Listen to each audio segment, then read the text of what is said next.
ये ऐसा करो, कैसा एक ढक्कन निकाल के रख। निकाल दो। दादाजी सिखा रहे हैं, इसको कुछ नहीं आता। दाल पक गई, दाल गल गई।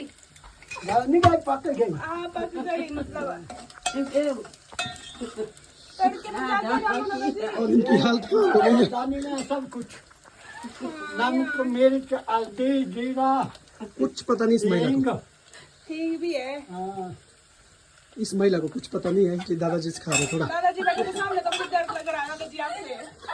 तरीके से बता रहे हैं। ऐसा ना करो। तेरे को क्या तुड़का लगाना नहीं आया आज तक? आप मुझे सिखा रहे हैं ना, तो अब मुझे आएगा।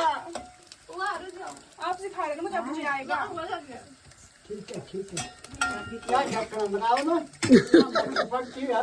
मैं जब पता निकाल के रखो पहले, अब निकाल के रखो। वो तो देखी ना पक्की की नहीं। अच्छा ठीक है, हाँ, अब रेस्ट करो। आप मुझे डर लग रहा है।